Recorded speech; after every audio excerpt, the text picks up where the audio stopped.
할렐루야. 할렐루야. 우리 서로 마주 보면서 이렇게 인사했으면 좋겠습니다. 여호와는 나의 목자입니다. 여호와는 나의 목자입니다. 그래서 오늘 이제 시편 23편입니다. 그래서 오늘 이제 로마서를 우리 강의하다가 갑자기 이 시편을 한 이유가 제가 이제 1월쯤 되니까 말쯤 되니까 시편 23편이 계속 생각나더라고요.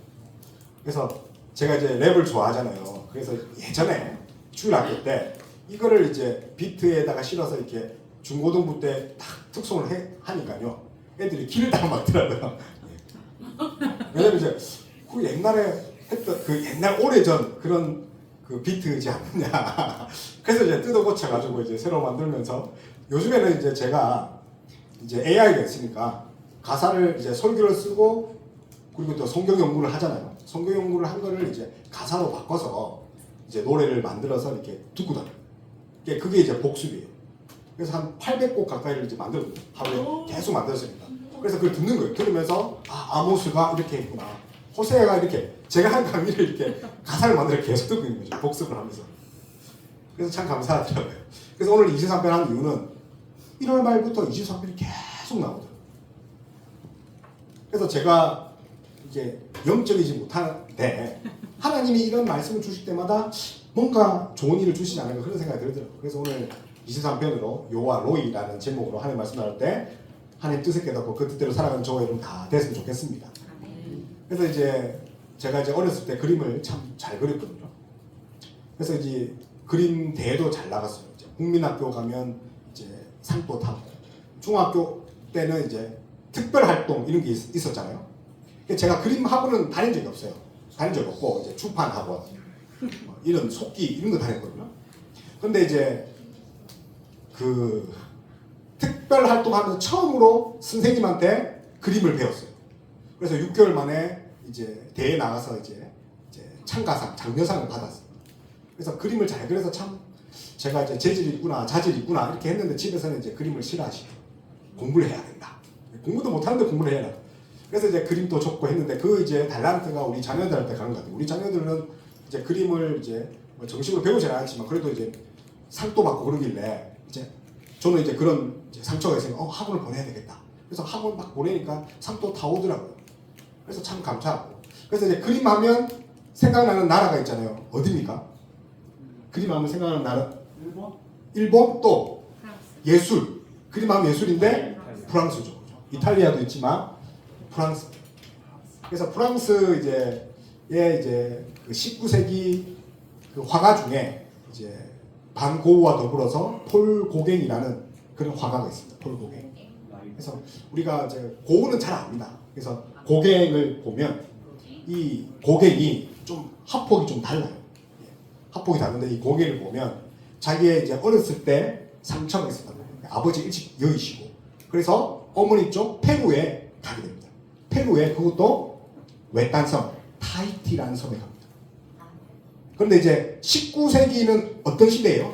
산업혁명으로 문명이 발전하고 있는 그 시대에 폴 고갱이 어디로 갔다고요? 이제 섬으로 갑니다. 근데 그 섬이 오늘 그림 보는 것 같이 원주민이 사는 곳이에요. 세상은 빨리 돌아가고 급속하게 변화되며 풍족해지는데 그는 어디로 갔죠? 풍족이 없는 사회와 전혀 떨어진 그런 이제 타히티 섬 원주민 갑니다. 그래서 이제 고갱의 그림을 이제 원시주의 혹은 종합주의라 합니다. 그래서 그가 이 제목이 이렇습니다. 우리는 어디에 왔고 우리는 무엇을 하며 우리는 어디로 가는가. 그래서 이제 고갱은 자신에 대한 질문입니다. 우리는 어디에서 왔고 어디로 가는가. 근데 중간에 뭐가 있죠? 우리는 무엇인가. 그래서 세상은 많이 발전하고 풍요로운데 그 안에 우리의 모습은 가난하고 결핍이 있는 거죠. 풍요 속에 결핍. 그래서 어쩌면 우리가 산업이라는 발전이라는 창살에 갇히고 있지 않나라고 그림으로 표현하고 있습니다. 풍요 속에 결핍. 그런데 오늘 이 시편 저자 이 다윗을 보고 있는데 다윗은요 그런 그 위기 속에 상황 속에 무엇이라고 말하면 궁핍이 아니라 충만함. 여호와가 우리를 이끄시니 부족함이 없다라고 합니다. 아이러니하게도 다윗이 환경이 바뀌어서 그렇게 고백한 것이 아니라 여호와 하나님께 눈을 주목하여 보니 그가 부족함이 없음을 알게 되었다는 거죠. 그래서 우리가 얼마나 부족함 가운데, 이제 풍요 속에 부족함 가운데 이렇게 살아갑니까? 뭐 건강의 부족도 있을 것이고요, 재정의 부족, 관계의 부족. 더 우리를 슬프게 하는 것은 우리의 믿음의 부족이죠. 그러나 다윗은 오늘 노래합니다. 여호와는 나의 목자라. 그래서 오늘 첫 번째 나눌 것이 여호와는 어떤 목자입니까? 우리 읽어볼까요? 시작. 은혜의 목자입니다. 그래서 하나님은 은혜의 목자입니다. 그래서 다윗이 막 어려운 상황에 힘을 내려고 자기 암시, 자기 체면, 낙관주의 하는 것이 아니라 실제로 하나님을 그렇게 고백한 그의 그 확신의 노래입니다. 그래서 시편 23편은 따로 설교할 것이 없이 1절부터 6절만 읽어도 우리에게 믿음이 생기는 그런 성경입니다. 그래서 이제 확신의 노래라는 그런 제목이 있습니다. 그러니까 많은 학자들이 그 다윗이 이 시를 쓸 당시 두 가지로 보는데, 첫 번째는 이제 압살롬이 그를 따라올 때, 그를 추격하고 올 때, 그래서 피하면서 쓴 시죠. 두 번째는 이제 모든 이제 고난과 역경과 전쟁을 끝난 후에 항문기에 이 시를 썼다는 그런 추측도 있습니다. 어쨌거나 뭐 이 두 가지 사실의 공통점은 무엇입니까? 그가 고난 가운데 시를 썼다는 거죠. 그래서 오늘 이제 1, 2절을 우리 한번 함께 읽어볼까 합니다. 1, 2절 우리 여호와는 나의 목자 읽어볼게요. 시작. 여호와는 나의 목자시니 내게 부족함이 없으리로다. 그가 나를 푸른 물갈 때 누이시며 신나는 물가로 인도하시는도다. 아멘. 그래서 이제 목자라고 하는데 다윗은 그냥 목자라고 하지 않죠. 어떤 목자라고 합니까? 나의 목자라고 합니다. 나의 목자. 그래서 그 목자가 지금 그래서 이제 어떻게 보면 나의 목자 이 부분이 저는 이제 첫 줄부터 이제 마음에 들더라고요. 하나님과의 인격적 관계. 우리가 이제 상황에 매몰되면 그 상황에 휩쓸려서 하나님을 보지 못하잖아요. 근데 그 어려운 상황에 나의 목자를 바라보는 그 다윗의 그런 인격적인 하나님의 만남. 그래서 그는 과거에 그에게 은혜를 베풀어 주셨던 하나님을 바라보고 현재 함께하는 하나님을 소망하면서 앞으로 함께하실 그 하나님을 노래합니다. 오늘 과거와 현재 미래 모든 것이 하나님. 그래서 1절에 어떤 말이 나옵니까? 여호와 하나님. 그래서 다윗은 그 첫 줄 첫 판부터 어떤 하나님을 합니까? 여호와 하나님. 그래서 여호와 하나님이 이제 처음 등장한 그 성경이 이제 출애굽기 3장 보면 이제 모세가 이 떨기나무 앞에서 하나님을 만나는데 누구세요? 하니까 하나님이 뭐라고 합니까? 스스로 있는 자라. 그래서 출애굽기 3장 1절 우리 읽어볼게요. 시작. 하나님이 모세에게 이르시되 나는 스스로 있는 자이니라. 또 이르시되 너는 이스라엘 자손에게 이같이 이르기를 스스로 있는 자를 너희에게 전하라. 그렇죠. 스스로 있는 자. 그래서 이 이야기가 어떻게 이제 만들어졌습니까? 이게 이제 모세가 80세 됐던데 어떻게 보면 이제 생물학적 나이로 이제 뭔가 소망이 끊어질 그때에 하나님이 찾아오십니다. 그거 왜 80세에 광야에서 이렇게 하나님을 만났겠습니까? 무려 40년 전으로 돌아가야 됩니다. 40년 전에 그가 엄청난 죄를 지었다. 어떤 죄를 지었습니까? 바로의 공주의 딸로 있을 때 무소불위한 권력을 갖고 있었는데 그 권력을 어떻게 한 거죠? 사람을 쳐서 죽인 거죠. 비록 자기의 동족 히브리 민족이 애굽인에게 고난당을 보고 그래서 자기가 정의를 실현하려고 사람을 죽였다 해도 그것은 하나님 앞에 죄죠. 그랬더니 그 히브리 민족 동족들이 뭐라고 합니까? 누가 너를 우리를 다스린 자와 재판관으로 삼은? 야, 너 사람 죽였어? 야, 너가 뭔데 나의 재판관, 나를 다스린 사람으로 삼았냐? 그래서 이 모세가 뭐라고 이야기를 했습니까? 막 따지고 했겠습니까? 답도 하지 못하고 미디안 강대로 갑니다. 어쩌면 네가 누구기에 이 질문에 답을 찾지 못한 채로 40년이 흘러가는데 하나님이 모세에게 나타나는 거죠. 그래서 모세에게 스스로 있는 자가, 그래서 어떤 이야기를 합니까? 모세가 하나님께 어떤 말을 합니까? 내가 누구이기에. 그러니까 40살과 80세, 40세, 80세 그 사이에 아직도 자기의 정체감을 깨닫지 못하고 그 아픔의 트라우마를 그대로 가지고 있는 모세죠. 그래서 하나님께 어떻게 묻는 거죠? 내가 누굽니까? 어쩌면 뭐 속으로 내가 재판관 다스린 자로 하나님 세우시지 않겠냐라는 생각이 있지만 그럼에도 불구하고 그는 자기가 누구인지를 끊임없이 40년 동안 생각을 했었거든요.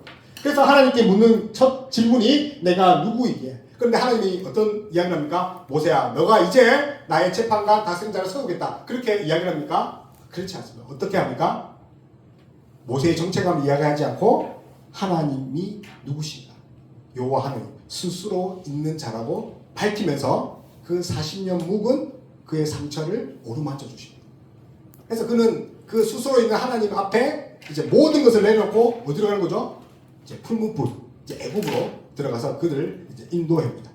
그래서 우리의 그 치료의 방법은 뭐 인문학적, 뭐 상담학적, 의학적이 아니라 뭐죠? 하나님의 정체감을 알 때, 하나님을 깊이 만날 때 우리가 치유받을 수 있다는 거죠. 그래서 스스로 있는 자, 그분이 여러분의 유일한 치료가 되길 소망합니다. 아멘. 그래서 이제 스스로 있는 자. 근데 히브리어로 에의에 아세르 에의에 스스로 있는 자. 하나님께서 이제 모세를 만나 주실 뿐만 아니라 그분이 오늘 이제 목자로 이제 다윗에게 옵니다. 다윗에게. 그래서 이제 목자 하면 이제 제가 이제 감이 안 잡히더라고요. 그래서 기사를 찾다가 오늘 이제 이런 이제 기사가 있더라고요. 이게 이제 2021년 기사예요. 이 양이 이 양 같죠, 그죠? 이 다 뭐예요? 이게 털입니다. 레게 파마 한 것이 아니라 털이었어요? 다 털입니다. 왜 이러냐면 이 양이 이름이 있더라고요. 양이 이름이 있었는데 5년 동안 숲에 방치된 거예요. 그러니까 양무리 떼가 있는데 얘가 이제 가출을 한 거죠. 그래서 숲에 이제 실종돼가지고 5년간 있다가 어느 목자에게 발견됐는데 무려 몸무게가 35kg였답니다. 근데 털 무게가 20kg예요. 그래서 최소 양은 1년에 한 번씩 털을 깎아줘야 된다. 왜 깎아줘야 되냐면 털 무게로 이제 양 다리가 얇으니까 아사당할 수 있다. 뿐만 아니라 이제 코를 덮어서 숨을 못 쉬게 할 뿐만 아니라 이 진드기 때문에 벽에 걸려서 죽는다. 그래서 양에게 필요한 게 이제 뭐죠?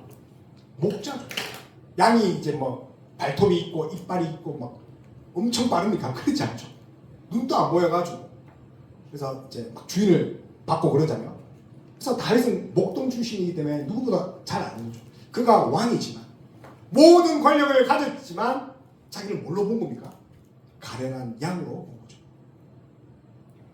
그래서 내가 얼마나 하나님 앞에 낮아지고 겸손해야 되는지를 이 시를 통해서 만나볼 수 있는 거죠. 그래서 하나님 없이는 내가 아무것도 아니라는 그 고백이 사실 시편 23편의 첫 부분입니다. 그래서 부족함이 없다.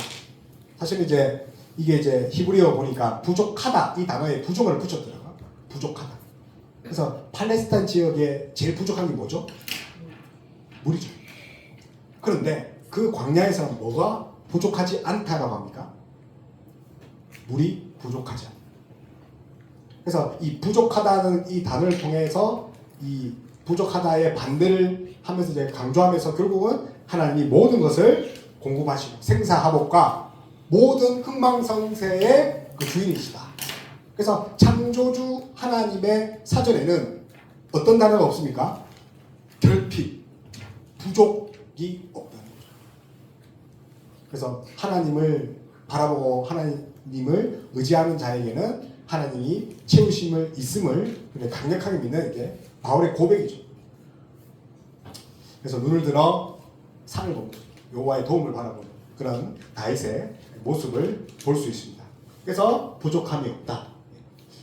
결국은 이제 우리가 우리 인생에 있어서 우리의 자신을 의지하는 것이 아니라 하나님을 의지하는데 그 하나님이 어떤 부족함이 없게 하시냐면 오늘 2절에 보니까 그 우리를 어디로 인도하냐면 우리를 양처럼 푸른 풀밭으로 이제 인도하시고 신만한 물가로 인도하신다. 여기서 이제 푸른 풀밭은 이 원어적으로 찾아보면 다른 것이 아니라 비 온 뒤에 그 잔디가 풀이 어떻게 되는 거죠? 새파랗게 되잖아요. 그런 걸 말합니다. 소생함이 있고 생명력이 있고 풍부함이 있고 비 온 뒤에 그런 그 녹지를 같이 그런 곳으로 이제 인도하시는데 그런데 우리를 눕히신답니다. 왜 눕히실까요? 네.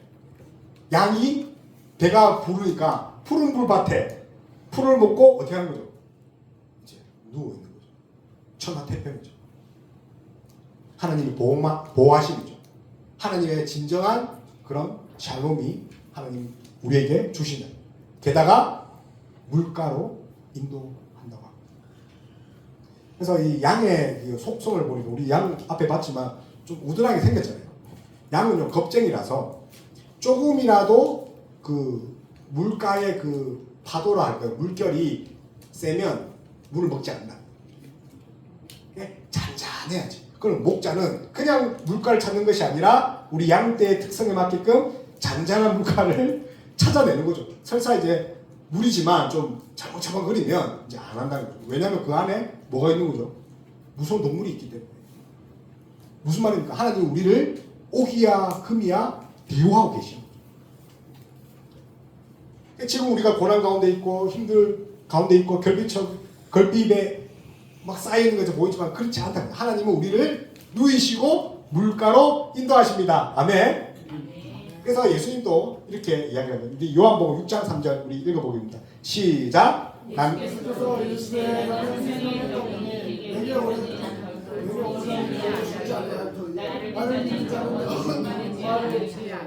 아멘. 그래서 이제 세상의 초장은 잠시 있다가 없어지지 않습니다. 근데 하나님이 주신 초장, 하나님 나라의 목장은 영원합니다. 그래서 다윗이 마지막에 이제 사실 뭐 마지막에 나눌 거지만 뭘 바라보는 거죠? 영원한 초소를 바라보는 거죠. 영원한 목장을 바라본다. 근데 그가 편하게 있을 때가 아니라 어떤 때에 그걸 바라보는 거죠? 위험할 때에, 궁핍 가운데 있을 때 하나님을 바라보는 거죠. 그러니까 이 23편이 그냥 우리가 노래 부르고 찬양하는 것이 아니라 진짜 만만한 시가 아니라는 거죠. 어떻게 보면 다윗의 믿음이 얼마나 대단한가를 알 수 있는 것이 23편. 바라기는 어려운 가운데, 환난 가운데 이런 다윗처럼 하나님을 노래하고 신뢰하는 우리 숲교회 성도들 다 됐으면 좋겠습니다. 그래서 하나님 반드시 우리를 소생시키십니다. 아멘. 이 소생시키다는 게 다른 것이 아니라 그 돌이키게 하신다. 원어적인 이제 단어를 보니까 돌이키게 한다. 다시 말하면 하나님께 멀리 떠난 자들을 회심시켜서 하나님 백성은 반드시 하나님 백성답게 돌아오게 하신다. 뿐만 아니라 회복의 길로 인도하시는 그런 하나님. 그래서 그는 육체가 피곤한 가운데 자기의 영혼이 하나님께 간절히 소생하고 회복되는 길을 바랬던 거죠. 그렇게 하나님이 우리를 소생시키고 회복시킨 이유가 무엇입니까? 오늘 뒤에 보니까 자기의 이름을 위하여.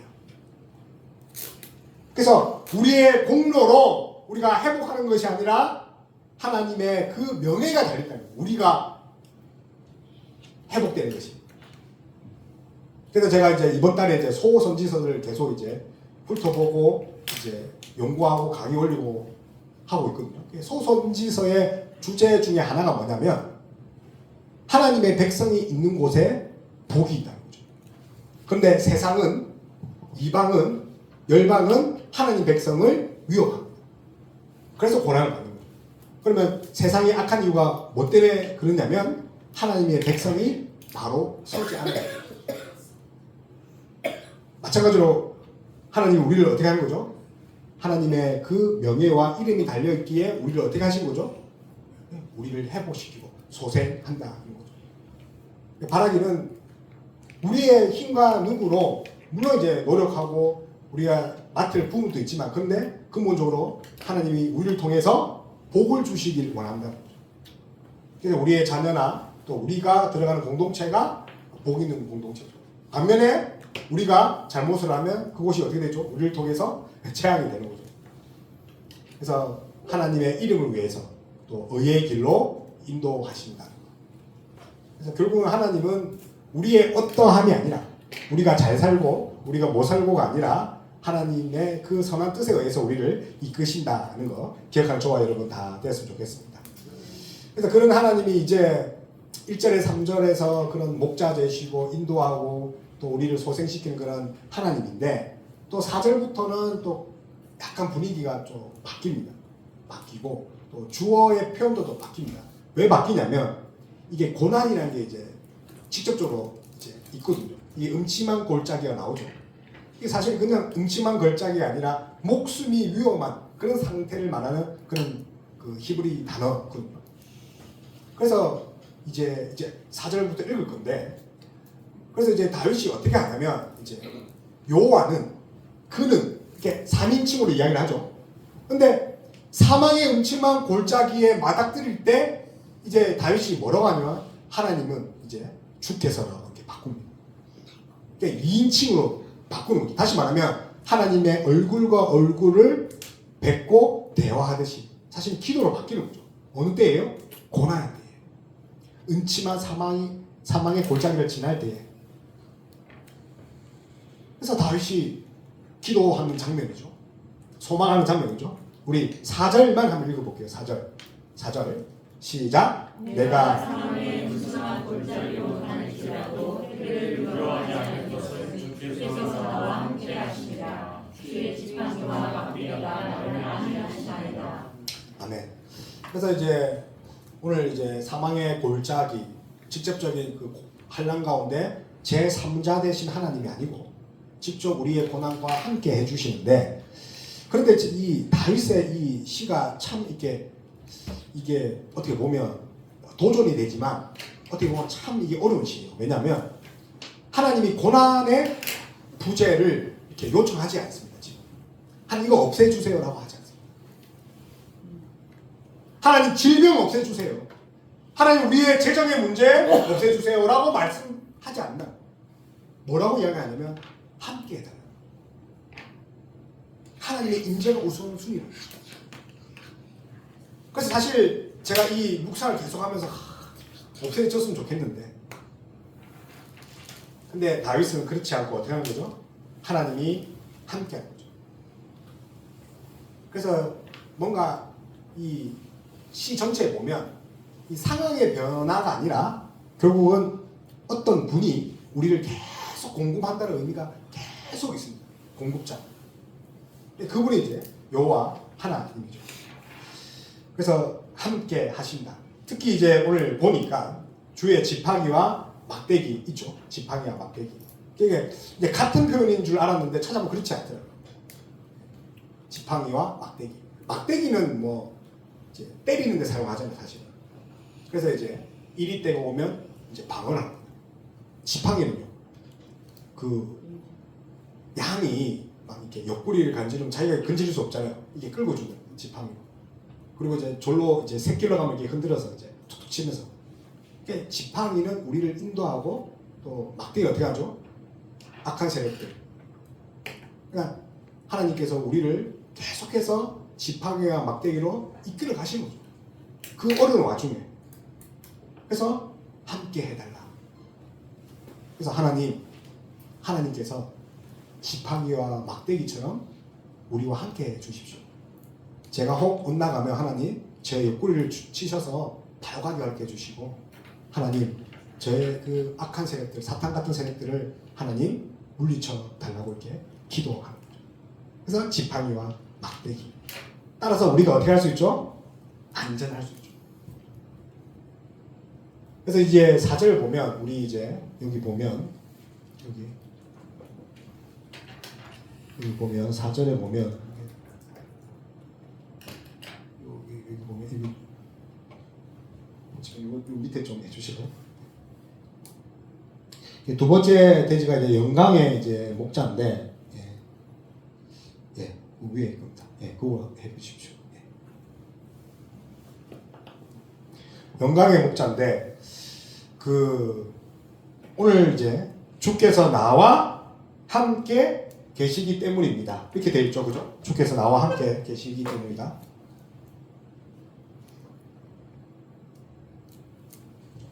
그래서 이제 사망의 음침한 골짜기를 지날 때 이제 다윗이 이제 급격히 바뀌는 거죠. 처음에는 이제 골짜기, 원수 이런 어두운 이미지가 나올 때 뭐가 이제 등장하죠? 나와 함께. 그리고 이제 앞에 설명한 같이 하나님이 이제 나와 대화하는 그 2인칭으로 바뀝니다. 바뀌면서 제가 이제 이 대지에서 가장 중요하게 이렇게 해보니까 이제 한글 성경에는 이렇게 표현되지 않았습니다. 근데 이제 히브리 성경에는 이제 때문에라는 접속사가 있어요. 키라고 이렇게 히브리 키인데 이게 이제 어떤 이유를 강조할 때 쓰더라고요. 내가 너를 사랑해. 왜냐하면 예쁘기 때문에. 왜냐하면 강조를 쓰잖아요. 그래서 10절 읽었습니다. 읽어볼까요? 왜냐하면 주께서 나와 함께 계시기 때문입니다. 이게 이제 다윗의 답이다. 그래서 제가 한번 묻겠습니다. 자, 우리가 이제 다시 교회를 세우고 또 예배를 세우고 또 신앙을 회복할 수 있는 이유가 무엇입니까? 왜냐하면 주께서 나와 함께 계시기 때문입니다. 제가 다시 묻겠습니다. 우리의 가정과 또 우리의 사업과 우리의 건강이 다시 소생되고 회복할 수 있는 이유가 무엇입니까? 왜냐하면 주께서 나와 함께 계시기 때문입니다. 마지막으로 우리의 자녀들이 절대로 해를 당하지 않는 이유가 무엇입니까? 왜냐하면 주께서 나와 함께 계시기 아멘. 때문입니다. 그래서 고난 중에서 찾은 그 답이 사실은 왜냐하면 주께서 나와 함께 계시기 때문입니다. 그래서 다윗의 처절한 고백이죠. 근데 그 주께서 그 함께 하시는데 더 선명한 그림을 이제 그려주는 거죠. 5장에 보니까 어디서 상을 차려주십니까? 이 상은요 다른 것이 아니라 잔치상이에요.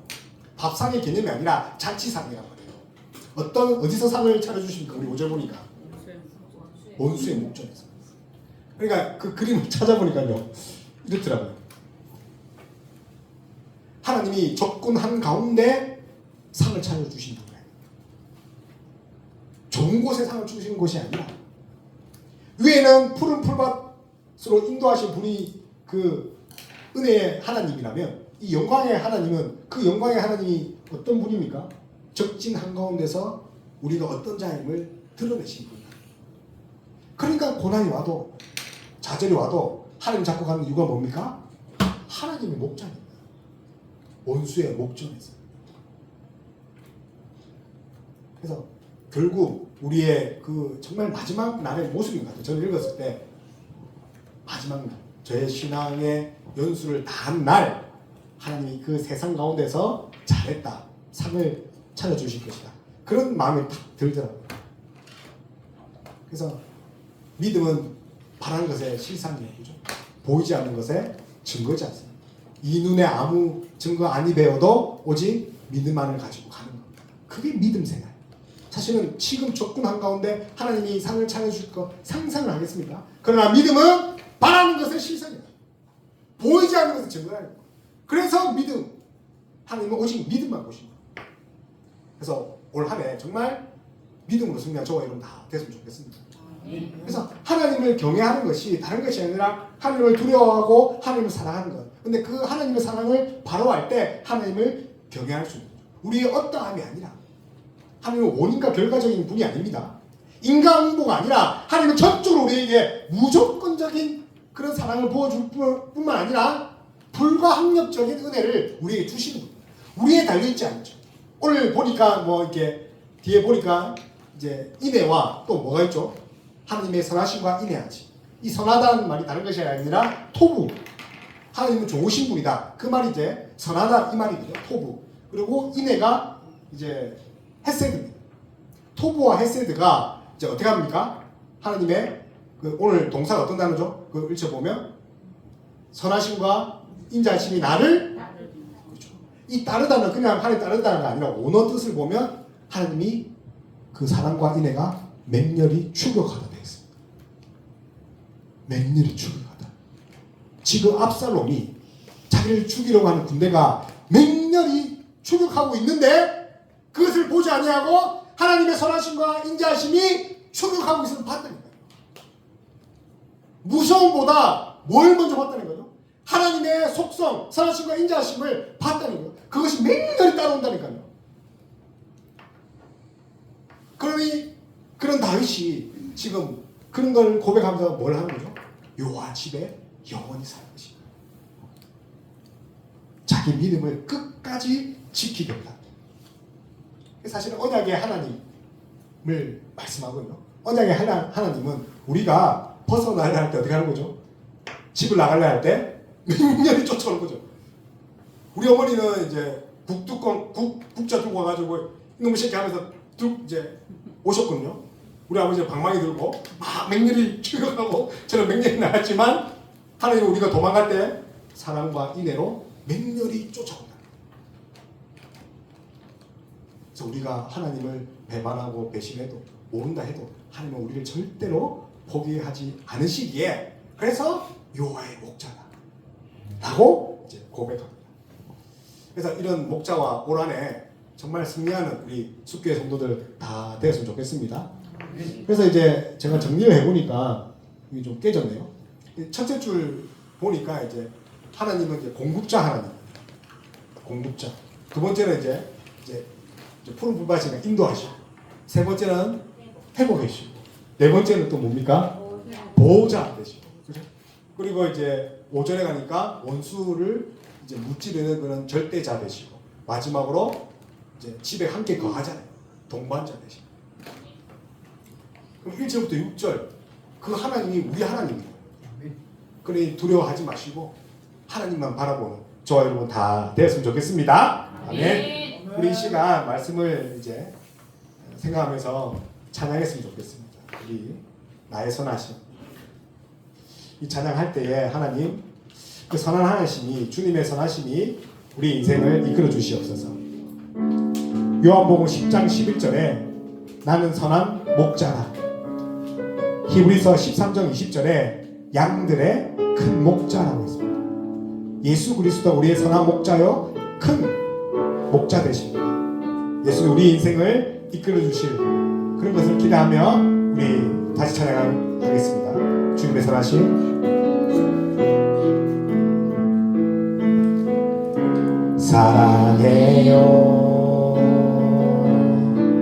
진실하신 나의